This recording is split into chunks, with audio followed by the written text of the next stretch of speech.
Assalamualaikum warahmatullahi wabarakatuh adik-adik. Balik lagi sama kakak. Nah, hari ini kakak mau ngejelasin materi lanjutan tentang hubungan garis dan bidang ya.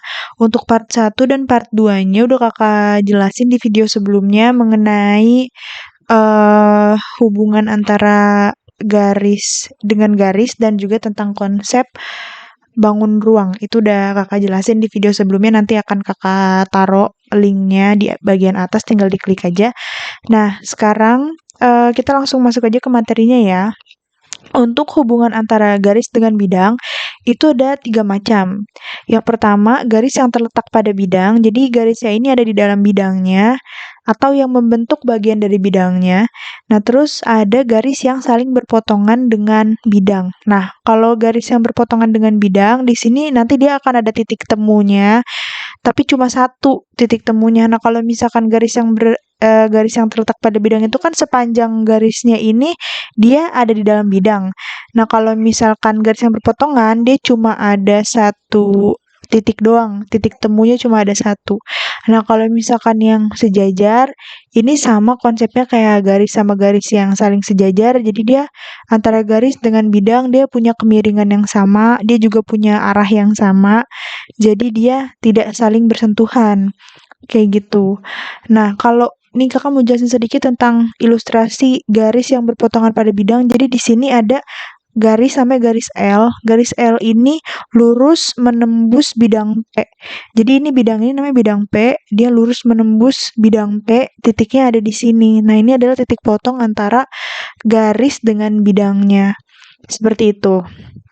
Nah, terus untuk lebih mudah memahaminya, kita langsung aja ke contoh soalnya ya.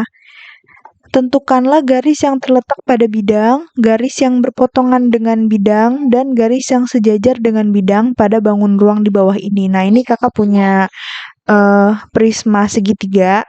Prismanya namanya ABC, DEF, nama bangun ruangnya. Nah, yang pertama, kalau misalkan kita mau mengklasifikasikan garis yang terletak pada bidang, nah misalkan ini kakak mau ngambil yang pertama garis DE. Garis DE. Nah, garis DE ini terletak pada bidang DEF. Garis DE terletak pada bidang DEF gitu. Nah, selain garis DE, ada garis lain juga yang terletak pada bidang DEF. Misalkan garis EF juga bisa, garis DF juga bisa gitu. Nah, penamaan garis ini juga boleh bolak-balik ya. Misalkan ini kan kakak nulisnya garis DE. Kalau misalkan kalian mau nulisnya garis ED, itu juga nggak masalah. Nah, terus yang kedua ada garis BE. Nah, garis BE ini kakak tulis BE ada di bidang BEFC ya. Selain ada di bidang BEFC, garis BE ini juga ada di bidang BEDA. Jadi kalau misalkan kalian nulisnya BE ada di bidang BEDA, itu juga nggak masalah. Nah, ciri-ciri garis yang terletak pada bidang, jadi antara garisnya ini, dia ada di dalam nama bidangnya, biasanya kayak gitu. Misalkan ini DE, ada di DEF gitu, ada DE dan DE juga. Nah, ini misalkan BE dengan BEFC, ada BE, ada BE juga, kayak gitu. Lalu yang ketiga, di sini ada garis AB pada bidang ABC. AB pada bidang ABC ya, bidang segitiga ini. Kayak gitu.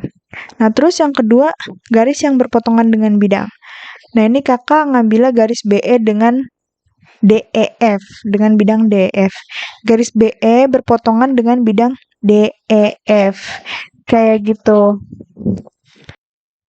Nah, jadi ciri garis yang berpotongan, misalkan gini, BE terletak di bidang DEF.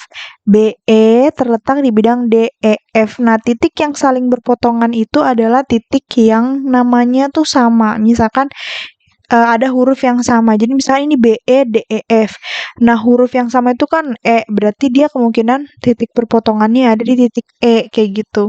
Nah, ini juga FE dengan ABED, dia juga sama-sama di titik E ya. Kalau misalnya kita lihat di sini gambarnya ini FE, ini garis FE, ini bidang ABED. ABED ya kan, titik potongnya di sini nih, di titik E, kayak gitu. Lalu yang ketiga di sini ada garis FC dengan ABC. FC dengan bidang ABC. Berarti titik potongnya ada di titik C, kayak gitu.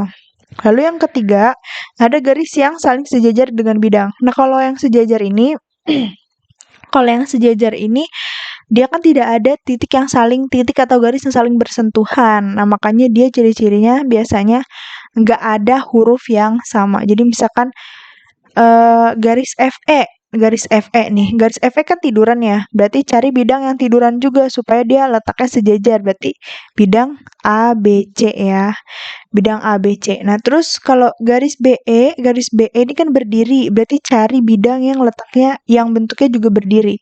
Nah, bidang yang berdiri sama kayak garis BE itu adalah bidang ADFC. ADFC. Jadi dia saling sejajar ya. Ini yang bidang yang bagian kotak yang bagian belakang sini. Ini adalah bidang ADFC. Dia sejajar dengan garis BE. Lalu garis AB sejajar dengan bidang DEF. Kayak gitu ya. Dia tiduran, ini juga tiduran. Cuma ini letaknya garisnya di atas, bidangnya ada di bawah, kayak gitu. Nah, itu adalah hubungan antara garis dan bidang. Mudah-mudahan penjelasan kakak cukup mudah dimengerti. Kalau ada yang mau ditanyakan atau kritik dan saran bisa tolong disampaikan di kolom komentar dengan cara yang sopan dan baik ya adik-adik. Nah, sampai ketemu di video kakak selanjutnya. Dadah, Assalamualaikum.